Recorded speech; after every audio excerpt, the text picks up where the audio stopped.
Hola, es Fernanda. Today I want to talk about raising your standards for yourself. And I kind of touched on this and a different perspective I had on it in a previous video. But today I kind of want to talk about what it means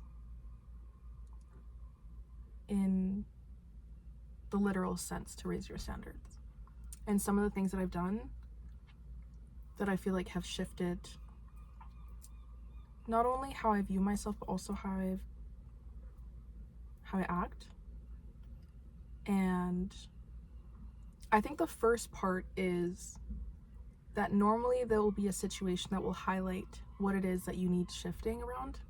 So that could be a heartbreak, that could be something like a friendship breakup or disagreement, or something that you notice, wow, I don't like this. Or it could even be changing your idea of health and how you go about that. And I would start with one aspect of your life that you feel like isn't aligned anymore. I think that's the main thing. It's out of alignment with what you see for yourself, or it just doesn't match anymore. It doesn't resonate. So that's the first thing. Then it's reflecting on what it is, what part of this thing isn't aligned. Why does it feel like it doesn't fit? And if you know a better alternative, then also write that. But if you don't know a better alternative, then just sit with what you need to leave space for. And I say that because when you're shifting, when you're changing, the space remains, but it'll be filled with something else, right? And the whole process of like excavation is realizing what can no longer grow there. Because if you think about a plant in a pot, okay? This is your pot. And there's a plant in there and it's growing.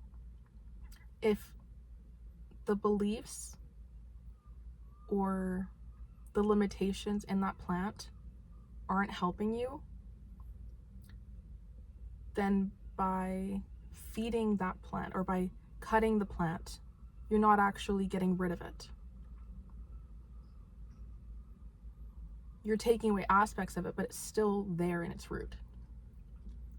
So the point that I'm trying to make is that in order to shift yourself, it's not only trimming, but it's fully taking that plant out and replanting a new one. And of course, there will always be, your older versions are always going to be there. They're always going to be in the background. Something will bring them out again. Reminders of who you were will call them back. But it's in becoming aware of them, noticing them, acknowledging them, and in that moment deciding differently, deciding that's not how I want to act anymore. I know that that's how we were in the past. I understand that that's how I survived. That's what helped me to get through things.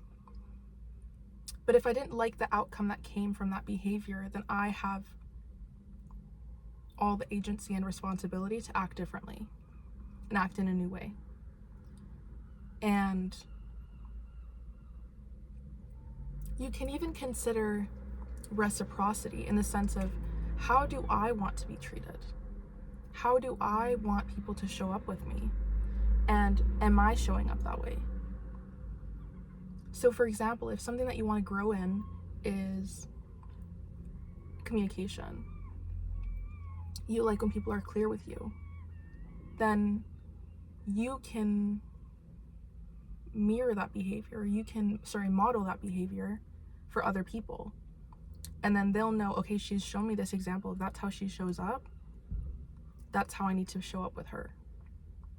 And it's the same for making plans. It's the same for intentionality. It's the same for any aspect of how you live your life.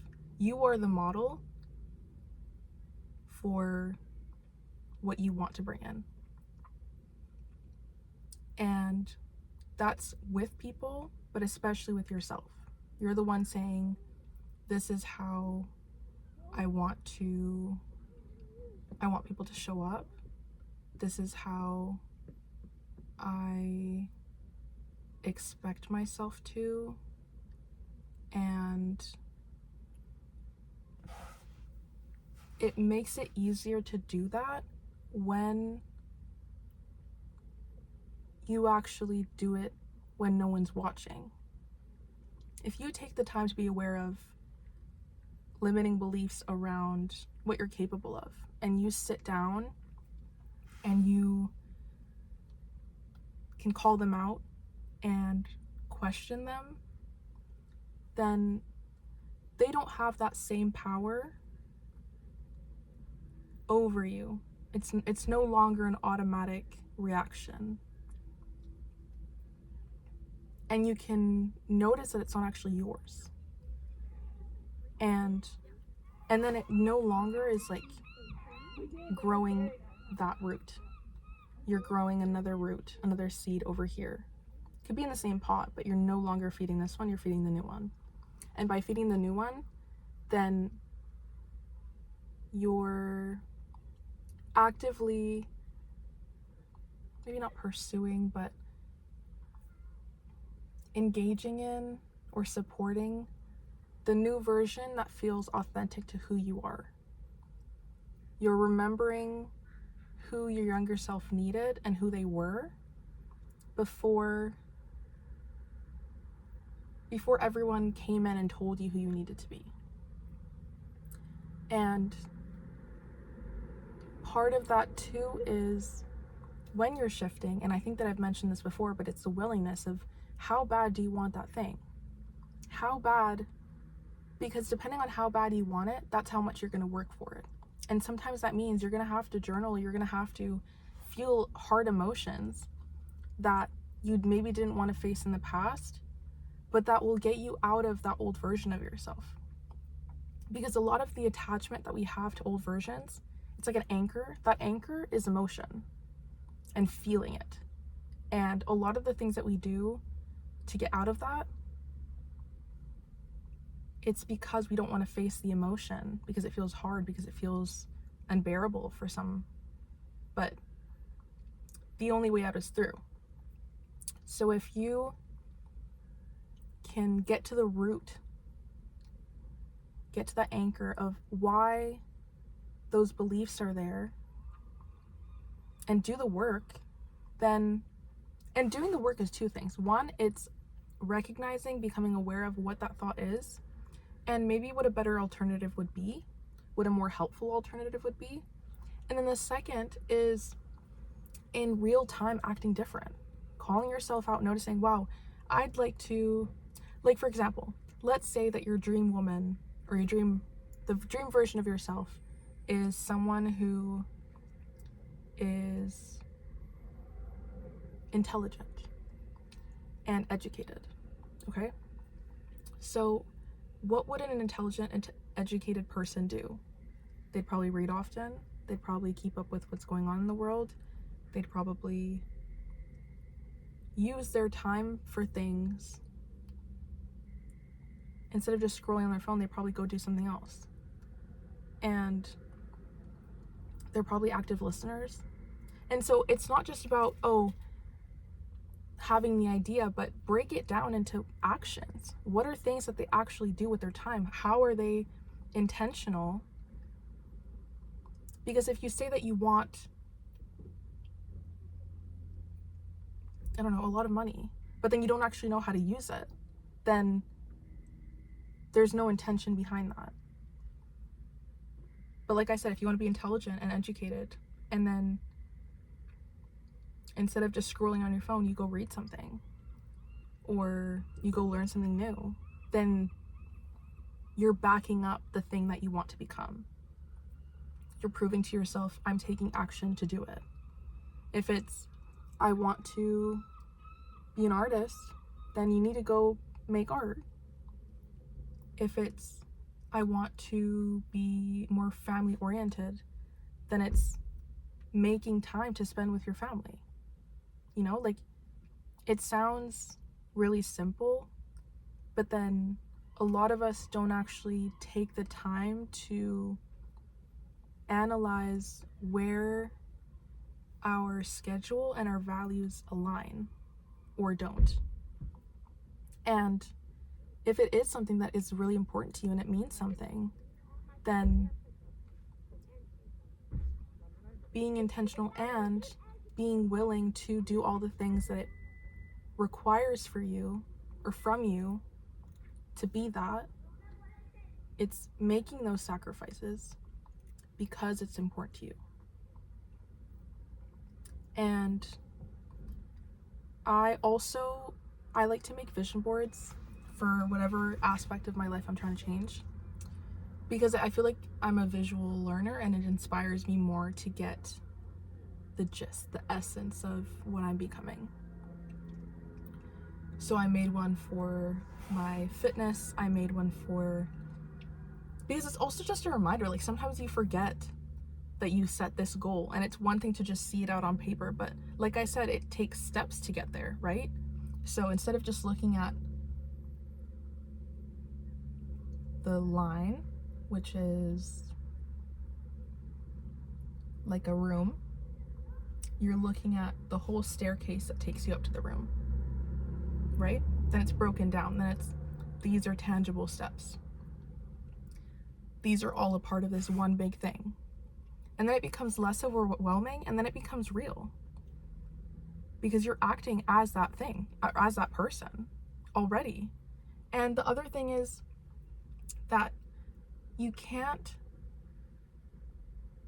like, if you know about Dr. Joe Dispenza's teachings, that he says that you need to, like in his book, Breaking the Habit of Being Yourself, you're basically, up until now, you've acted in the same way and you've gotten this result.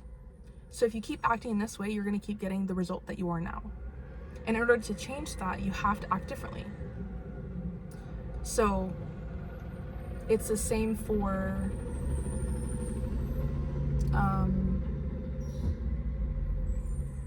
when you can't, if you have been acting from an unhealed nervous system, right, then you can't get the same result that you would as if from being the version of you having a calm nervous system. You're going to get different results. You're going to see different things. You're going to recognize different opportunities in both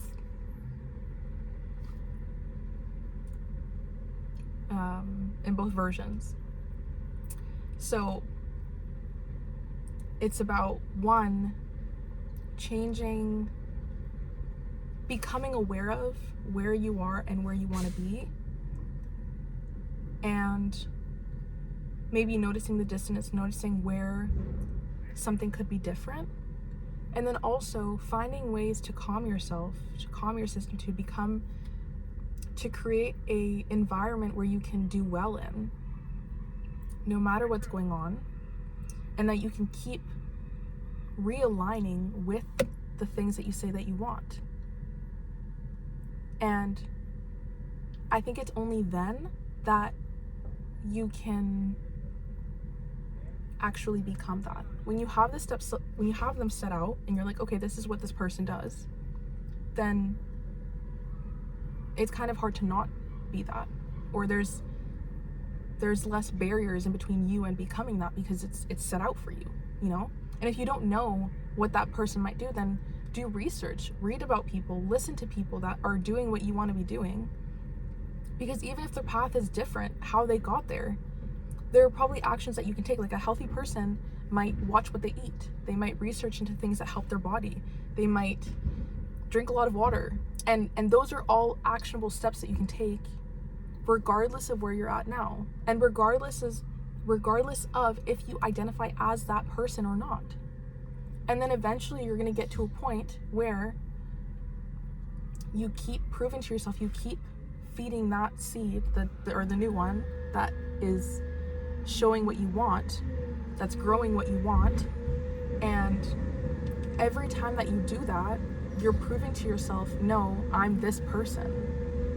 Until eventually you're going to, sorry, there's a garbage can like right behind you, see it right there. Eventually you're just gonna be that version, you're just gonna be that person. And you're not even gonna notice who you were, or like when it shifted. You just acted in that version, in that way so many times that the repetition just got you there. Until one day you're just gonna introduce yourself and you're gonna say, oh, these are my hobbies now. Yeah, I enjoy doing these things. Or this is my job. Or, and it was at one point this thing that you were becoming, and then it's now this thing that you just are. Because you become something by being, not by doing. And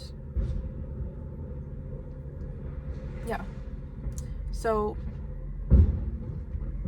I don't really remember where I started this, but I think just become clear on what it is that you actually want and how bad you want it, and if it's sustainable for you, and become clear on how that person acts and start doing that.